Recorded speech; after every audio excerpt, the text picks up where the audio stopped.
face and it's from the debris and threw me on the helicopter. And as it was lifting off, I knew that I was saved. I thought I was saved. I was still in a lot of trouble, as it turns out. But that helicopter was sent by Ryan, actually. And when you, now do you remember seeing Ryan, or you just saw the helicopter? No, Ryan was at a different, he was on the radio. He was the radio dispatcher that sent the helicopter over. He wasn't actually on the helicopter, but I later met Ryan and thanked him for sending that helicopter to get me. Yeah, very much like an angel, something you know all too well, Ryan, as a chaplain, talking about angels and just the intervention that takes place when something like that happens to a young soldier like Dan Gade. What do you remember about Dan's incident?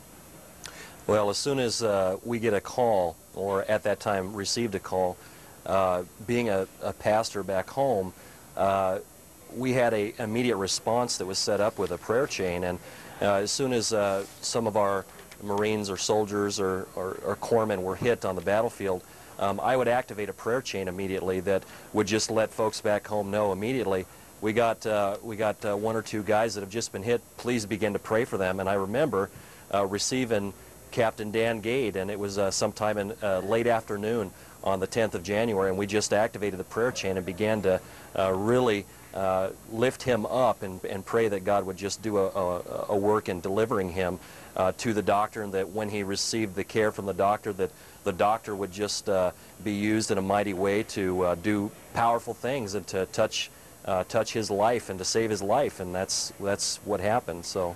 And we actually have pictures, Dan, of when you were in that tent and medics were responding to you and they were operating on you, trying to save your leg.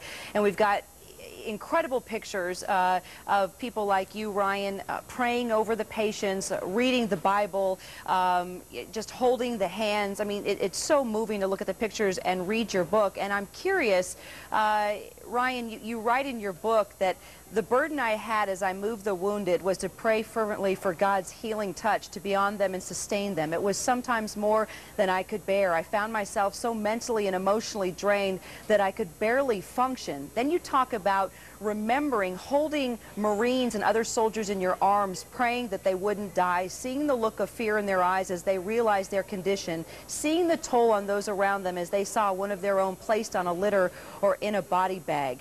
Tell me about the spiritual challenges you went through, not only as a Navy chaplain, but as a son of the military.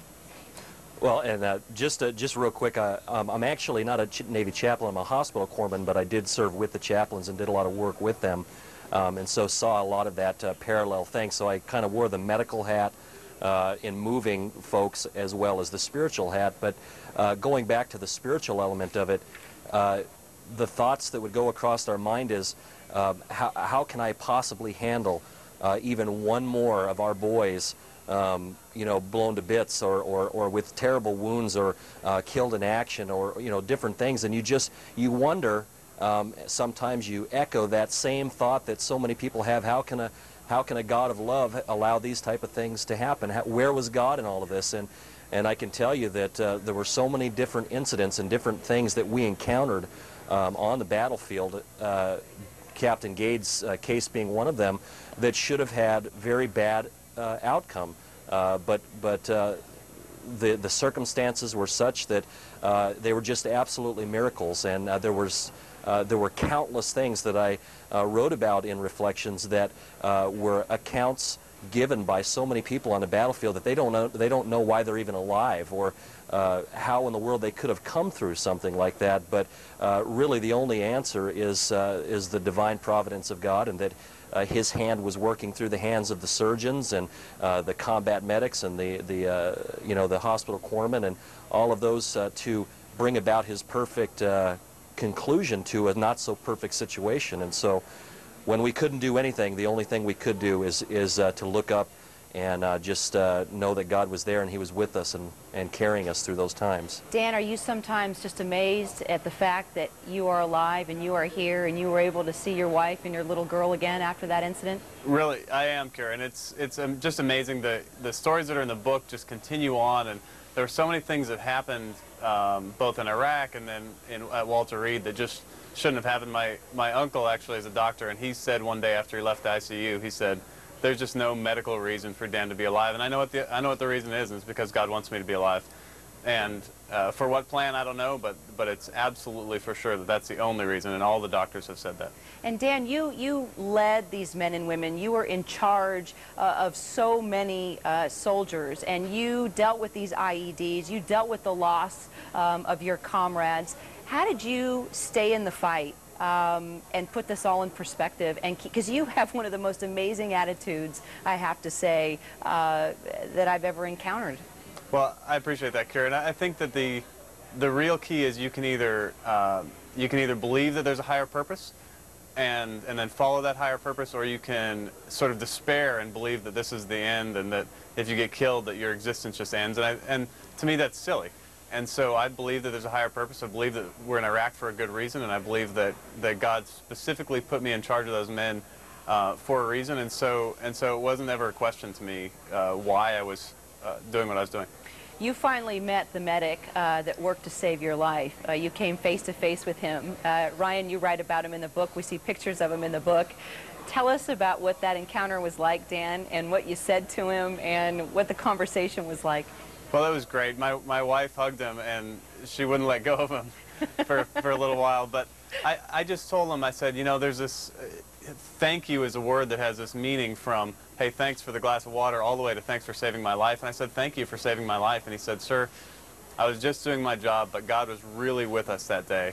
And he wouldn't take any thanks. He wouldn't accept my thanks. And the guy's a hero. I mean, he's wounded in action 3 times himself, and just a wonderful American hero. So, Sergeant Krause, if you're out there, hey, thanks a lot again.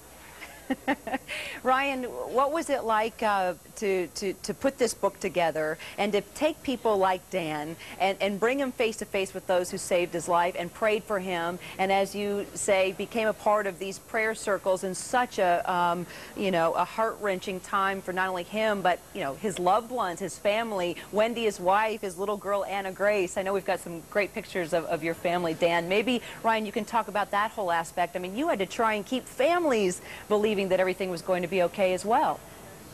It was, if you know anything about my personality, writing a book it was definitely on my top 10 list of things that I would never do in life, and because I'm just not a detail type of a person. But God just gave me so many opportunities while still on the battlefield to interview so many different people from different backgrounds, and to explore really the spiritual thread that ran through this whole thing, and to sort of tie them together into one package that has been bringing hope to people, and showing that in the midst of chaos there is a God in heaven who just has our greatest interest in mind and loves us so much. And Dan's case is something that just baffles our mind. And I remember one of the specific things that I prayed as we received the call for Captain Gade was after we activated the prayer chain and, of course, did the things that we had to do to get the helicopter on the point of injury as quick as possible,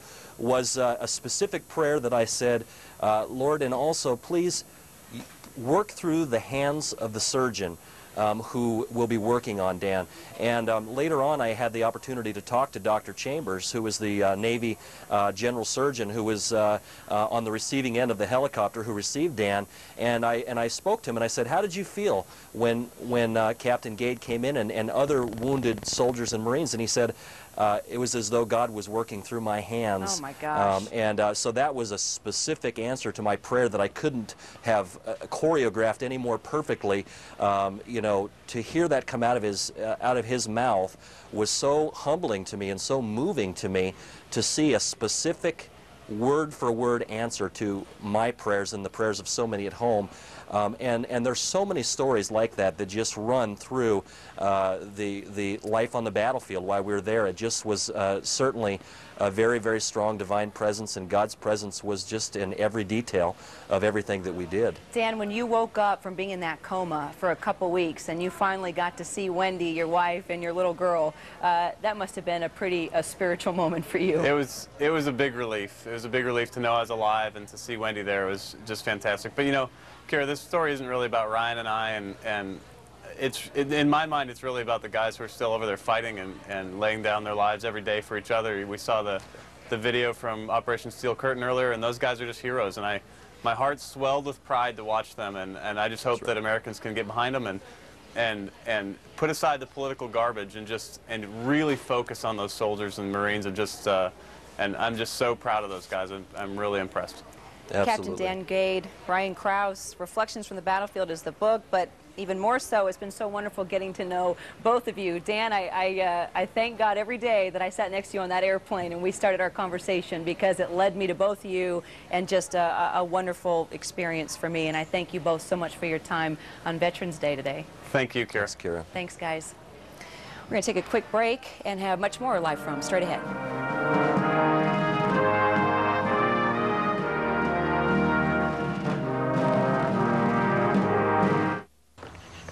I do a lot of testing for my